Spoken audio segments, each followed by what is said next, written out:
दोस्तों, आज मैं फिर से आप लोगों के लिए एक बहुत ही बढ़िया मिस्ट्री सस्पेंस थ्रिलर मूवी लेके आ गया हूँ। इस मूवी में हम देखेंगे कि दो यूएस मार्शल एक मिसिंग केस को सॉल्व करने के लिए एक आइलैंड पे स्थित एक मेंटल इंस्टीट्यूट पे जाते हैं। शुरुआत में आपको ये मूवी एक रेगुलर इन्वेस्टिगेटिव थ्रिलर मूवी जैसा लगेगा, पर ये वैसा बिल्कुल भी नहीं है। इस मूवी के क्लाइमेक्स को देखने के बाद हम सबके होश उड़ने वाले हैं। तो चलो यार, बिना टाइम बर्बाद करते हुए साथ में मिलकर इस मूवी को देखते हैं। इस मूवी की शुरुआत में हम डैनियल और चॉक नाम के दो यूएस मार्शल को देखते हैं। इन दोनों में से डैनियल सीनियर होता है और चॉक उसका जूनियर। दोस्तों, मैं आपको बता दूं, उसने वर्ल्ड वॉर 2 भी लड़ा है। दरअसल एक बहुप्रतिष्ठित मेंटल इंस्टीट्यूट जहां पे मेंटली इल क्रिमिनल्स को रखा जाता है, वहां से एक मरीज मिसिंग है। ये इंस्टीट्यूट एक आइलैंड पे है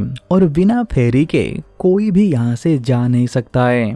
मतलब अभी भी वो मिसिंग पर्सन उसी आइलैंड पे ही है और इसी मिसिंग केस को सॉल्व करने के लिए इन दोनों को यहाँ पे बुलाया गया है। तो यहाँ के नियम के अनुसार सबसे पहले इन दोनों से उनके गन ले लिया जाता है। फिर ये दोनों डॉक्टर कॉली से मिलते हैं, जो एक फेमस साइकाइट्रिस्ट हैं। फिर डॉक्टर कॉली डैनियल को बताते हैं, इस जगह पे हम उन खतरनाक मरीजों को रखते हैं जिन्हें और कहीं भी रखा नहीं जा सकता है। पर हाँ, पहले जमाने में पागल मरीजों का इलाज बहुत दर्दनाक होता था, पर हम वैसा नहीं करते हैं। हम पहले उनके तकलीफ को समझते हैं और फिर उस हिसाब से उनका इलाज करते हैं। डॉक्टर कॉली डैनियल से कहते हैं, दरअसल यहाँ से जो मरीज गायब है उसका नाम रेचल सोलांडो है और वो पिछले 24 घंटों से गायब है। दरअसल वो एक वार विडो है। उसका पति सेकेंड वर्ल्ड वॉर में मारा गया था और उसकी जुर्म ये है कि उसने अपने तीनों बच्चों को घर की पीछे वाली झील में डुबो के मार डाला है। पर बाद में उसकी दिमाग ये सच्चाई को मानने से इनकार कर देता है, जिसके चलते वो अपने ही दिमाग में एक झूठी स्टोरी बना लेता है कि ये मेंटल इंस्टीट्यूट उसका घर है और यहाँ पे रहने वाले सभी लोग उसके पड़ोसी हैं। फिर डॉक्टर कॉली डैनियल को रेचल की फोटो भी दिखाते हैं, पर तभी मोशन सिकनेस के वजह से डैनियल का सर दुखने लगता है। तो डॉक्टर कॉली उन्हें एस्प्रिन देते हैं, जिसे खाने के बाद सर दर्द कम हो जाता है। फिर डैनियल अपने इन्वेस्टिगेशन की शुरुआत रेचल सोलांडो की कमरे से करते हैं। तो कमरे की अच्छे से तलाशी लेने पर उन्हें एक टाइल्स के नीचे एक पर्चे मिलता है, जहां पे लिखा था the law of 4 and who is 67। Daniel ये डॉक्टर कॉली को भी दिखाते हैं, पर वो भी इसके बारे में कुछ भी समझ नहीं पाते हैं। फिर डैनियल इस इंस्टीट्यूट से बाहर जाते हैं तो वो देखते हैं बहुत सारे पुलिस वाले अभी भी चारों तरफ रेचल सोलांडो को ढूंढ रहे होते हैं। पर जैसे कि मैंने आपको पहले भी ये बताया है कि ये एक आइलैंड है, इसीलिए वो सब लोग उसे समुंदर के किनारे ढूंढ रहे हैं, क्योंकि वो इससे आगे नहीं जा सकती है। तो डैनियल एक ऑफिसर से कहता है कि आपने उन गुफाओं में चेक किया? तो वो ऑफिसर कहता है, सर थोड़ी देर पहले ही तो आपने देखा कि रेचल यहाँ से नंगी पैर भागी है, क्योंकि उसके 2 जोड़ी जूते अभी भी उसके कमरे में ही है। तो कोई भी इंसान नंगे पैर इतने कांटेदार पत्थर और झाड़ियों को पार करके उन गुफाओं तक नहीं पहुंच सकता है, इसीलिए आप उन गुफाओं को लेकर टेंशन मत लीजिए। फिर हम देखते हैं डैनियल उन सभी कर्मचारियों से पूछताछ करते हैं जो कल रात ड्यूटी पे थे। तो सभी से पूछताछ के दौरान उन्हें ये पता चलता है कि उनमें से एक कल रात कुछ देर के लिए अपने जगह पे नहीं था। दरअसल वो कुछ मिनट के लिए बाथरूम गया था, पर इस इंस्टीट्यूट के नियम के अनुसार ड्यूटी के टाइम बाथरूम जाना मना है। तो ये जानने के बाद डैनियल श्योर हो जाता है कि जरूर रेचल सोलांडो उसी रास्ते से भागी होगी।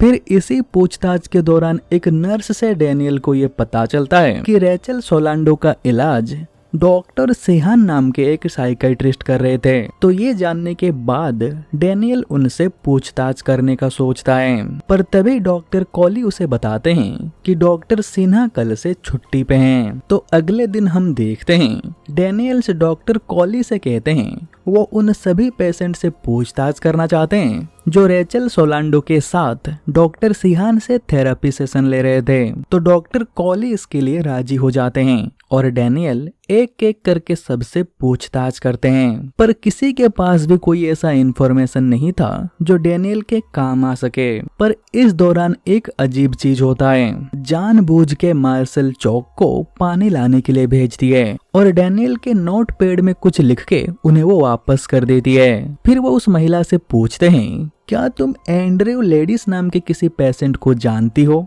तो वो महिला कहती है, नहीं, ये नाम मैं आज पहली बार सुन रही हूँ। फिर वो यहाँ से चली जाती है। और यहाँ पे मैं आपको बता दूं, डैनियल जितनी भी पेशेंट से पूछताछ करता है वो उन सभी से एंड्रयू लेडीज के बारे में पूछता है, पर किसी को भी उसके बारे में कुछ भी पता नहीं होता है। फिर पूछताछ खत्म होने के बाद चौक डैनियल से पूछता है, आखिर ये एंड्रयू लेडीज कौन है? तो यहाँ पे हमें ये पता चलता है डैनियल और उसकी पत्नी जिस अपार्टमेंट बिल्डिंग में रहा करते थे ये उसका मेंटेनेंस मैन था और उसे आग से खेलना अच्छा लगता था। और इसी के चलते एक दिन उसके वजह से बिल्डिंग में आग लग गई और उस टाइम मेरी पत्नी घर पे ही थी और वो धुएं में सांस ना ले पाने के कारण तड़प तड़प के मर गई। पर एंड्रयू लेडीज किसी तरीके से वहां से बच निकला। और फिर पिछले साल ही मैंने उसके बारे में एक पेपर में पढ़ा कि वो फिर से किसी स्कूल को जला दिया है और इसमें 2 लोगों की मौत भी हुई है। उसने अपने बयान में ये बार बार कहा है कि उसे कुछ अजीब सा आवाज सुनाई देते हैं और उस आवाज के कहने पर ही उसने उस स्कूल को जला दिया था। फिर उसे इसी आइलैंड पे भेज दिया गया था। तो क्या वो आज भी यहाँ पे है या फिर यहाँ से कहीं और चला गया है, उसके बारे में मुझे कुछ भी पता नहीं है। मैंने वार्ड ए और बी में उसके बारे में पता किया है पर वो वहाँ पे नहीं है। इसका मतलब वो वार्ड सी में हो सकता है। और फिर ये दोनों फिर से रेचल को ढूंढने के लिए निकल पड़ते हैं। फिर बातों ही बातों में चौक डैनियल से कहता है, उस महिला ने आपके नोटपैड पे क्या लिखा था? तो डैनियल उनके नोटपैड को खोल के दिखाते हैं तो वहाँ पे लिखा होता है रन, यानी कि वो महिला डैनियल को यहाँ से भाग जाने के लिए कह रही है। खैर डैनियल और चौक इस बात को इग्नोर कर देते हैं। फिर थोड़ी देर बाद ही यहाँ पे फिर से एक तूफान आ जाता है। तो तूफान से बचने के लिए ये दोनों वहाँ पे एक बंद पड़ा हुआ घर के अंदर चले जाते हैं। फिर ये दोनों डिसाइड करते हैं जब तक इन्हें लेने के लिए कोई यहाँ पे आ नहीं जाता है तब तक ये दोनों यहीं पे रुकेंगे। फिर चौक डैनियल से कहता है, अगर आपको एंड्रयू लेडीज मिल जाएगा तो क्या आप उसे जान से मार डालोगे? तो डैनियल कहते हैं, नहीं, मैं उसे जान से नहीं मारूंगा। वर्ल्ड वॉर 2 के दौरान उन्होंने इतने जान ली है कि उन्हें अब खून खराबे से चिढ़ा चुकी है। और फिर बातों ही बातों में डैनियल कुछ ऐसा बताता है जिसे सुनने के बाद चौक पूरा शॉक हो जाता है। दरअसल डैनियल के हिसाब से डॉक्टर कॉली अपने कलीग के साथ मिलके यहाँ मरीजों के दिमाग के साथ एक्सपेरिमेंट कर रहे हैं ताकि वो यूएस गवर्नमेंट के खिलाफ खुद की एक आर्मी बना सकें। दरअसल मुझे ये केस मिलने से पहले मैं जॉर्ज नाम के एक बंदे से मिला था।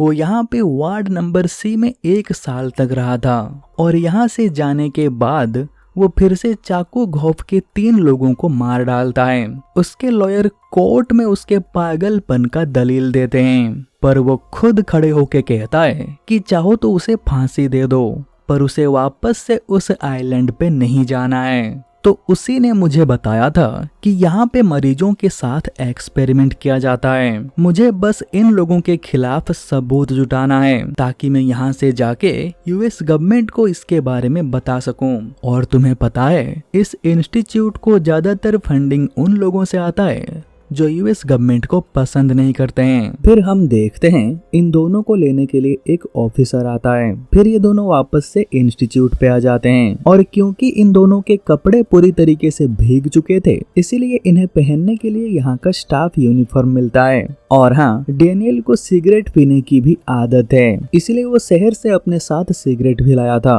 पर बारिश में भीगने के कारण सिगरेट खराब हो जाता है तो उसे मजबूरन यहाँ पे मिलने वाला सिगरेट पीना पड़ता है। फिर हम देखते हैं इस इंस्टीट्यूट के सभी सीनियर कमेटी मेंबर एक मीटिंग कर रहे होते हैं तो डैनियल और चक भी वहाँ पे पहुँच जाते हैं। वो चुपचाप एक जगह पे खड़े होके इन लोगों की बातें सुन रहे होते हैं। तो उनमें से एक बंदा कहता है वार्ड सी में सिर्फ 24 पेशेंट हैं। मेरे ख्याल से वार्ड ए और बी में जो 42 पेशेंट हैं उन्हें भी वार्ड सी में शिफ्ट कर देना चाहिए। दरअसल उसे डॉक्टर कॉली के ट्रीटमेंट करने का प्रोसेस बिल्कुल भी पसंद नहीं है। और तभी अचानक से डैनियल की दिमाग की बत्ती जलती है और वो कहता है अभी अभी आपने कहा वार्ड सी में 24 और वार्ड ए और बी में 42 पेशेंट हैं। इन दोनों को मिला दो तो 66 हो रहा है। और आपको याद है मुझे रेचल के कमरे से एक पर्ची मिला था और वहाँ पे नीचे लिखा था Who is 67। इसका मतलब ये है शायद यहाँ पे एक और भी पेशेंट है जिसे मिला दें तो टोटल 67 हो जाएगा। तो आप लोग मुझे सच बताइए ये 67 नंबर वाला पेशेंट कौन है। तो डॉक्टर कॉली कहते हैं आप ये बात खुद रेचल से क्यों नहीं पूछ लेते हैं। और यहाँ पे हमें ये पता चलता है कि रेचल वापस आ चुकी है। दरअसल कुछ गार्ड्स को रेचल लाइट हाउस के पास मिली। फिर डैनियल रेचल से मिलने जाते हैं और देखते हैं वो बिल्कुल सही सलामत है। उसे एक खरोंच तक नहीं आया होता है। फिर वो रेचल से पूछते हैं कि वो इतने टाइम तक बाहर क्या कर रही थी। तो रेचल डैनियल को अपना मरा हुआ पति समझ लेती है और उनके साथ उल जुलूल बातें करने लग जाती है। तभी फिर से डैनियल को माइग्रेन के अटैक आते हैं। तो डॉक्टर कॉली उन्हें अपने कमरे में ले जाते हैं और उन्हें माइग्रेन ठीक होने की दवाई देते हैं और फिर उन्हें कुछ देर रेस्ट करने के लिए कहते हैं। और डैनियल कुछ देर तक सो जाता है। फिर थोड़ी देर बाद जब वो सो के उठते हैं तो चौक उन्हें बताता है कि जोरदार तूफान के चलते कुछ जनरेटर खराब हो गए हैं और पेड़ों के गिरने के कारण इस एरिया का बहुत नुकसान भी हुआ है। तो डैनियल चक के साथ वार्ड सी के अंदर जाने का प्लान बनाते हैं और किसी तरीके से वो वार्ड सी के अंदर चले जाते हैं। फिर थोड़ा अंदर जाने के बाद उन्हें एक मरीज मिलता है जो कि किसी तरीके से सेल से बाहर आ गया था। तो डैनियल उसे पकड़ के वहाँ के गार्ड्स को सौंप देता है। तो उस मरीज को फिर से उसके सेल में ले जाने के लिए चौक उस गार्ड का मदद करता है और इसी दौरान डैनियल बिल्कुल अकेला हो जाता है। और तभी उसे एक सेल के अंदर से कुछ आवाज सुनाई देता है। अंदर बहुत अंधेरा होने के कारण डैनियल उस बंदे का चेहरा नहीं देख पा रहा होता है। इसीलिए डैनियल माचिस के तीलियों को जलाता है ताकि थोड़ा उजाला हो जाए। फिर वो देखता है ये बंदा कोई और नहीं जॉर्ज है जो पहले भी यहाँ पे 1 साल तक था और इसी ने डैनियल को बताया था कि यहाँ पे मरीजों के दिमाग के साथ एक्सपेरिमेंट किया जाता है। यानी कि उसने जो चाकू घोंप के 3 लोगों को मार डाला था उसके बाद उसे फिर से इस पागल खाने में भेज दिया गया है। तो जॉर्ज बड़े दुख के साथ डैनियल को कहता है कि कुछ ही दिनों बाद ये लोग उसे लाइट हाउस में ले जाके उसके दिमाग के साथ एक्सपेरिमेंट करके उसे जान से मार डालेंगे।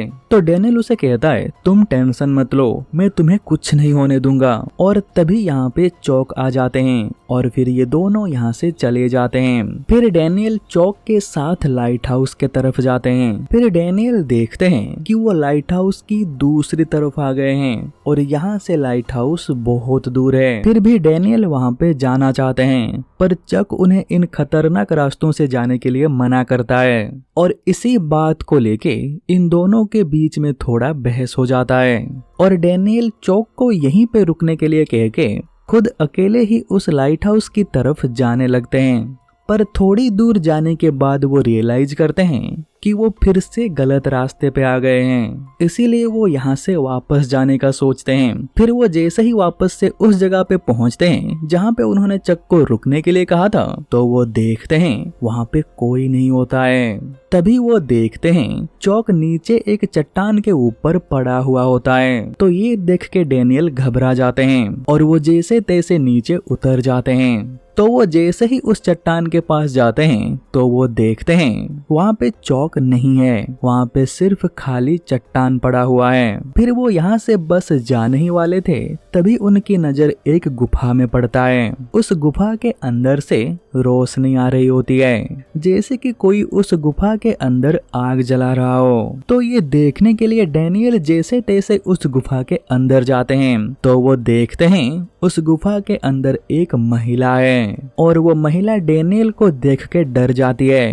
तो डैनियल उसे अपना परिचय देते हैं और कहते हैं, मैं आपको कुछ नहीं करूंगा, आप प्लीज मुझसे डरिए मत। फिर वो महिला डैनियल को बताती है कि उसका नाम रेचेल सोलांडो है, यानी कि दोस्तों ये वही है जो इंस्टीट्यूट से गायब हुई थी और जिसे ढूंढने के लिए डैनियल और चोक यहाँ पे आए हैं। तो यहाँ पे डैनियल के साथ साथ एज एन ऑडियंस हम भी कंफ्यूज हो जाते हैं। तो फिर वो लड़की कौन थी जिसे डॉक्टर कॉली रेचल कह रहे थे? इसका मतलब ये है कि डॉक्टर कॉली डैनियल से झूठ कह रहे थे। और फिर यहाँ पे हमें ये पता चलता है कि रेचल सोलांडो यहाँ की कोई मरीज नहीं बल्कि यहाँ की डॉक्टर थी। जी हाँ, ये एक साइकाइट्रिस्ट हैं। पर बाद में उन्हें ये पता चला कि यहाँ पे मरीजों के साथ एक्सपेरिमेंट किया जा रहा है। ज्यादातर लोगों के साथ ट्रांस ऑर्बिटल लोबोटोमी सर्जरी किया जाता है। इस सर्जरी के बाद इंसान एक जीता जागता ज़ॉम्बी बन जाता है, मतलब उसका कोई खुद की सोच ही नहीं रहता है,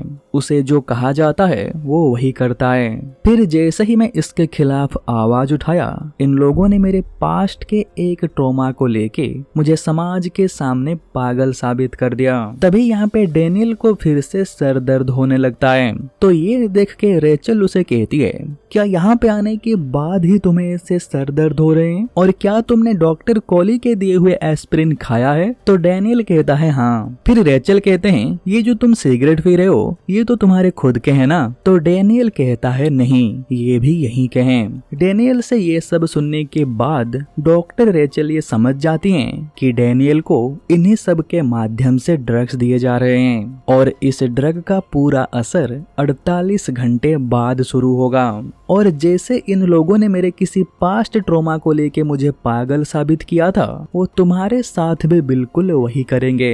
और एज एन ऑडियंस हम भी ये जानते हैं कि डैनियल के लाइफ में भी एक ट्रॉमा है, क्योंकि उसने भी बड़ी दर्दनाक तरीके से अपनी पत्नी को खोया है। तो डैनियल कहता है नहीं, वो लोग मुझे यहाँ पे जबरदस्ती करके रोक नहीं सकते हैं, मैं एक यूएस मार्शल हूँ। तो डॉक्टर रेचल कहती हैं, मैं भी एक फेमस साइकाइट्रिस्ट थी और तुम ये देख सकते हो मेरे साथ क्या हुआ। फिर डैनियल रेचल से उस लाइट हाउस के बारे में पूछता है तो वो बताती हैं वो सभी एक्सपेरिमेंट्स उसी लाइट हाउस में ही किया जाता है। फिर डॉक्टर रेचल डैनियल को यहाँ से जाने के लिए कहते हैं, क्योंकि उन्हें लगता है अगर यहाँ पे गार्ड्स डैनियल को ढूंढते हुए आ जाएंगे तो खामखा वो भी पकड़ी जाएगी। तो डैनियल कहता है आप टेंशन मत लीजिए, मैं जल्द ही सब कुछ ठीक करके आपको लेने के लिए आऊंगा। तो रेचल कहती है ऐसा मुमकिन नहीं है, क्योंकि मैं रोज अपनी जगह बदलती हूँ, इसलिए तुम मुझे फिर से ढूंढ नहीं पाओगे। फिर जाते जाते डैनियल रेचल से उसके साथी मार्शल चौक के बारे में पूछता है। वो कहता है क्या आपने चौक को यहाँ पे आते हुए देखा था? तो सामने से रेचल बड़ी क्रिप्टिक सा जवाब देती है। वो कहती है मार्शल डैनियल, यहाँ पे आपका कोई भी दोस्त नहीं है। फिर डैनियल यहाँ से चला जाता है और वो किसी तरीके से फिर से ऊपर चढ़ने में कामयाब हो जाता है। फिर वो वापस से इंस्टीट्यूट पे आ जाता है और डॉक्टर कॉली से मार्शल चौक के बारे में पूछता है।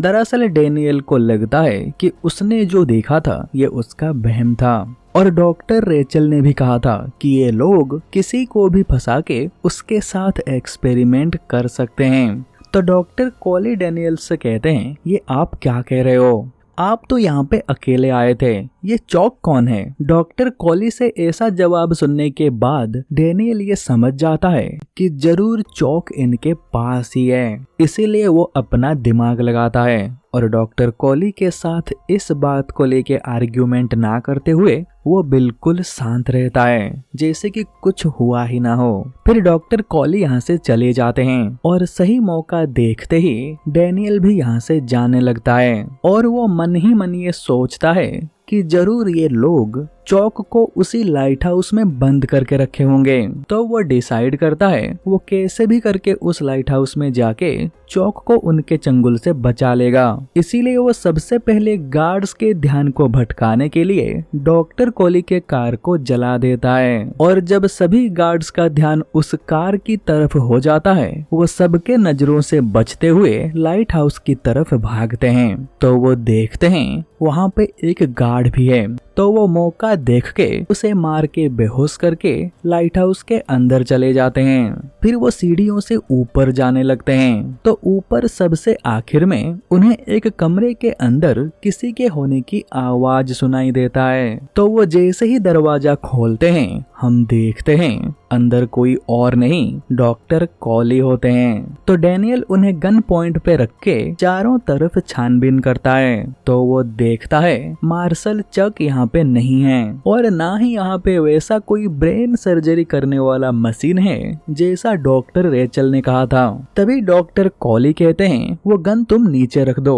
क्योंकि उसके अंदर गोली नहीं है। तो डैनियल गन को चेक करता है तो सच में वो गन बिल्कुल खाली था। फिर डॉक्टर कॉली डॉक्टर सीहान को कॉल करके बता देते हैं कि डैनियल ऊपर उनके पास है। इसका मतलब ये है कि वो छुट्टी से वापस आ गए हैं। फिर डैनियल कहता है मुझे पता है कि तुम मुझे ड्रग्स दे रहे हो और उसी के कारण अब मेरे हाथ कांप रहे हैं। तो डॉक्टर कॉली कहते हैं तुम्हारी ये हालत ड्रग्स लेने से नहीं बल्कि ड्रग्स ना ले पाने के कारण हो रहा है। दरअसल पिछले 2 सालों से हम तुम्हें ये ड्रग्स देते आ रहे हैं। तो डैनियल कहता है ऐसा कैसे हो सकता है? क्या तुम लोग शहर में भी किसी तरीके से मुझे ड्रग्स दे रहे थे? तो डॉक्टर कॉली कहते हैं शहर में नहीं, पिछले 2 सालों से तुम यहीं पे हो और तुम भी इस इंस्टीट्यूट का एक मरीज हो। डॉक्टर से ये सुनने के बाद डैनियल कहता है क्या बकवास कर रहे हो? फिर डॉक्टर कॉली उसे एक बोर्ड पे लिखे हुए 4 नाम दिखाते हैं और उसे समझाते हुए कहते हैं कि देखो एडवर्ड डैनियल्स में जितने भी वर्ड्स हैं उन्हें अगर हम थोड़ा आगे पीछे करेंगे तो बनता है एंड्रयू लेडिस और ठीक उसी तरीके से रेचल सोलांडो से बनता है डोलोरेस सानल और यही है द लॉ ऑफ 4। और हाँ, वो 67वां मरीज तुम खुद हो। दोस्तों ये डोलोरेस सनाल उसकी पत्नी का नाम है। फिर डॉक्टर कॉली कहते हैं दरअसल तुमने एक भयानक अपराध किया है पर तुम्हारा दिमाग उस अपराध को मानना नहीं चाहता है, इसलिए तुम उस पूरे हादसे को भूल के एक अल्टरनेटिव रियलिटी में जी रहे हो। और हाँ, तुम्हारा असली नाम एडवर्ड डैनियल्स नहीं एंड्रयू लेडिस है। और तभी यहाँ पे चौक आ जाता है और तभी हमें यह पता चलता है कि ये कोई और नहीं डॉक्टर सीहान हैं जो कि शुरू से चौक बन के एंड्रयू लेडिस के साथ थे। ये देख के एंड्रयू लेडिस शॉक हो जाता है। तभी डॉक्टर सीहान उसे बताते हैं तुम्हारी पत्नी कई दिनों से डिप्रेशन में थी और उसे थॉट भी आ रहे थे पर तुमने उन सब को अनदेखा किया और एक दिन जब तुम घर पे नहीं थे तब उसने तुम्हारे 3 बच्चों को घर के पीछे वाली झील में डुबो के मार डाला और तुम जब वापस घर आए तुम्हें वो 3 बच्चे झील में मरे हुए मिले। तुम ये देख के सदमे में चले गए। फिर तुमने अपनी पत्नी को गोली मार के जान से मार डाला और एक झटके में तुम्हारा पूरा परिवार खत्म हो गया और तुम्हारा दिमाग ये सदमा झेल नहीं पाया और ये पूरा घटना भूल गया। डॉक्टर सीहान से ये सब सुनने के बाद भी वो इन सब पे यकीन नहीं कर पाता है। तभी वो देखता है टेबल के ऊपर उसकी वही गन है जो यहाँ पे आते ही उससे ले लिया गया था। तो वो तुरंत उस गन को उठाता है और डॉक्टर कॉली को शूट कर देता है। तब हमें पता चलता है कि वो गन भी नकली है। ये देख के वो गुस्सा हो जाता है। वो समझ नहीं पाता है कि यहाँ पे आखिर चल क्या रहा है। फिर डॉक्टर कॉली उसे उसके 3 बच्चों के फोटो दिखाते हैं। तब जाके उसे उसके पास्ट के बारे में धीरे धीरे याद आता है और फिर वो बेहोश हो जाता है। जब उसे होश आता है तब वो अपने सच्चाई को एक्सेप्ट कर लेता है और वो मानता है उसी ने अपनी पत्नी को मारा है। फिर डॉक्टर कॉली कहते हैं 9 महीने पहले भी हमने तुम्हारे दिमाग से पर्दा हटा के तुम्हें सच्चाई याद दिलवाया था पर कुछ दिन बाद तुम फिर से सब कुछ भूल गए। दरअसल तुम रिसेट होते हो। कुछ दिन सच्चाई याद रखने के बाद फिर से तुम सब कुछ भूल जाते हो और फिर से वही पुराना ड्रामा चालू कर देते हो। पर मुझे लगता है इस बार तुम ये सब नहीं भूलोगे, क्योंकि मैं नहीं चाहता तुम वो दर्दनाक ट्रांस ऑर्बिटल लोबोटोमी के प्रोसेस से गुजरो। दरअसल यहाँ के बाकी सभी कमेटी मेंबर्स ये चाहते हैं एंड्रयू लेडिस का ट्रांस ऑर्बिटल लोबोटोमी सर्जरी किया जाए, पर डॉक्टर कॉली ये नहीं चाहते हैं, क्योंकि उस सर्जरी के बाद एंड्रयू सब कुछ भूल के एक जिंदा लाश बन जाएगा। फिर अगले दिन हम देखते हैं एंड्रयू लेडिस फिर से रिसेट हो जाता है और खुद को डैनियल समझने लगता है और डॉक्टर सीहान को चौक। डॉक्टर सीहान को जब ये पता चलता है तो वो इशारे से डॉक्टर कॉली को भी ये बता देते हैं कि ये फिर से सब कुछ भूल चुका है। तो डॉक्टर कॉली मजबूरन उसे ट्रांस ऑर्बिटल लोबोटोमी में भेजने के लिए राजी हो जाते हैं। पर जाने से पहले एंड्रयू डॉक्टर सीहान से कहता है कि क्या ज्यादा बुरा है, एक मॉन्स्टर बन के जिंदा रहना या फिर एक अच्छा इंसान बन के मर जाना। और फिर हम देखते हैं वो लोग एंड्रयू को लोबोटोमी के लिए ले जाते हैं और इसी के साथ ये मूवी यहीं पे खत्म हो जाता है। दोस्तों ये मूवी एक तरीके से एक ओपन एंडिंग है, ये ऑडियंस के ऊपर छोड़ दिया गया है कि आपको क्या लगता है, क्या एंड्रयू सच में रिसेट हो गया है या फिर एंड्रयू भूलने का नाटक कर रहा है, क्योंकि वो सच जानने के बाद गिल्ट में चला गया है और वो ये नहीं चाहता है कि वो बार बार इसी गिल्ट से गुजरे। इसीलिए वो ये डिसाइड करता है कि वो लोबोटोमी प्रोसेस से गुजर के सब कुछ हमेशा के लिए भूल जाएगा। आपको क्या लगता है आप कमेंट में बताइए, वो भी बिना स्पॉइलर के।